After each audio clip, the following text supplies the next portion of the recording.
Hello, my fellow gamers. Welcome back to Comfortable Gaming. If you're new to the channel, we do everything Game Pass. Like and subscribe.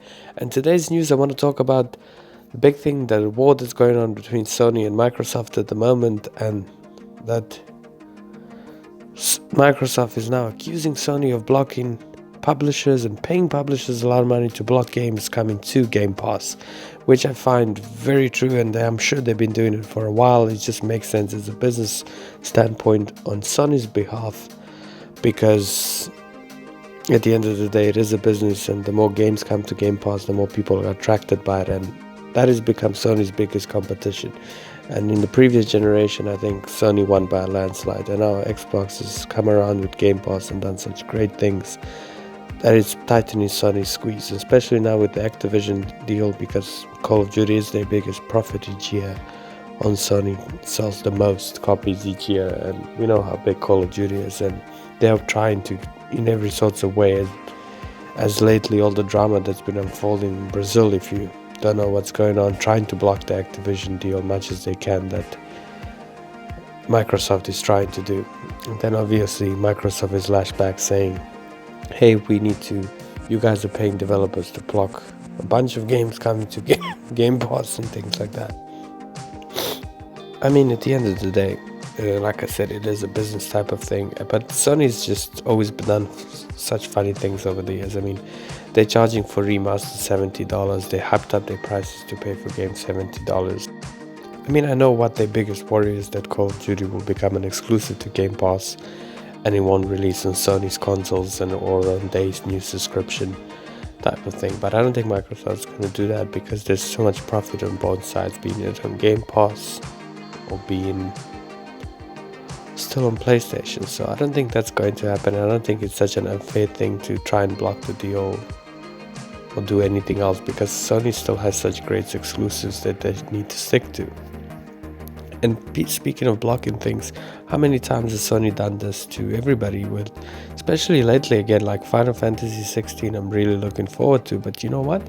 It's only going to be on PlayStation. And I know a lot of things eventually come to PC, but a lot of games still don't come to Xbox, which is, I understand, their main competitor, which makes sense, but so many games are not on Xbox that go to PlayStation, and then afterwards they go maybe to PC. Not all of them, and I don't know why Bloodborne is still not on PC, but that's a story for another topic, I guess.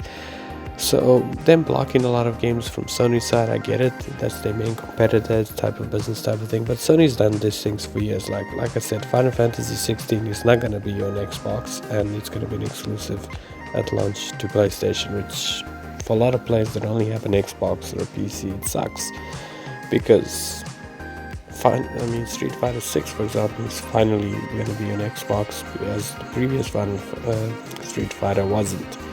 For example, Street Fighter 5 was only on Sony, and then it came to obviously play with a PC, afterwards. So a lot of things are blocked, what Sony has been doing, and they have so many exclusives. And like I said, they've been doing it for years, so this is not any surprising news, and I think Sony's going to continue doing what they're going to do.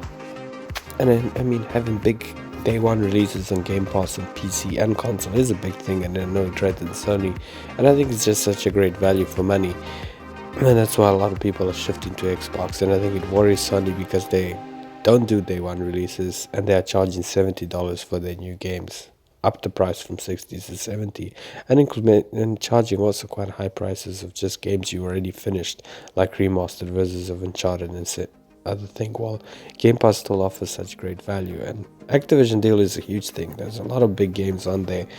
Blizzard, huge massive IPs from Blizzard, and then obviously Call of Duty being the main attraction there. I mean, there's a lot of big things that's going to change after that deal goes through, and but Xbox still has a lot to deliver. So there's a lot of people say Sony's all go to shit. At the end of the day, a lot of those companies are not what they used to be. Blizzard's not what they used to be. Call of Duty's, besides latest Modern Warfare's, I think have been really good. Somewhat have been just the same thing and gotten a little bit worse. So there's a lot of great things coming to Xbox. There's a lot of great games coming to Sony. Final Fantasy 7 Remake Rebirth, the new Final Fantasy 16, God of War Ragnarok, Stalker 2, for example, coming to Game Pass. There's Atomic Heart. There's a lot of great things. Starfield, I hope that delivers. It still looks a little shaky to me. So there's a lot of great things from both companies to see. I'm not in any bandwagon of console. I know this channel is focused on Game Pass and that's why I'm making this video, but I love all sorts of things. So this console wars are heating up again, I suppose, with this sort of news, and it's quite fun to hear and see. So I think both companies have a lot of things to improve on, type of thing, but it's nice to see a lot of competition. That's a good thing for the consumer. That means, look, we all want Game Pass to be the biggest thing in a way that, well, maybe not all of us, because you don't want one company controlling the whole market, type of thing. But at the same time, a lot of times I feel like I just watch games with just on one thing, that I can just buy one thing, have all my Steam games, have all my Nintendo games, Sony games in one platform, or one subscription, or one, like, for example, everything being on Steam. So it makes things a lot easier, but at the same time, I think the big worry for that will be you don't want one company controlling the whole market of things. And I think that's the big thing with Acquisition that Sony's so worried about, I think, is from this Activision deal, that Microsoft will have such a big sway of a lot of things in the gaming market. But Sony also needs to look at themselves as well, I think, and all the things they've done over the years. How many studios have they slowly acquired in the background, smaller studios, and they really made them work with those studios and came out with really amazing exclusive games to their console, especially the previous generation, that I think Microsoft is still so far behind having the exclusives, and that's why people criticize them. And I think that's why they have created such a great thing with Game Pass, and to bring more IPs to them, to have the Activision as their own, Bethesda games as their own exclusive games, 2 games on Game Pass. But the thing is, what they've done, they're not just gonna make it like Sony, just an exclusive and that's it. They're gonna release it on PC, day one on Game Pass, so they're gonna do the exclusive thing to Tencent, but exclusive to Game Pass. And Sony does something completely differently, and they've also now following them with the new subscription of PlayStation Plus and stuff like that. So yeah, thank you guys for watching. Hope you like this video and find this interesting. I'm glad to see competition for both things, and maybe we'll get a lot of great games. And thank you again for watching, and I'll see you guys all in the next one.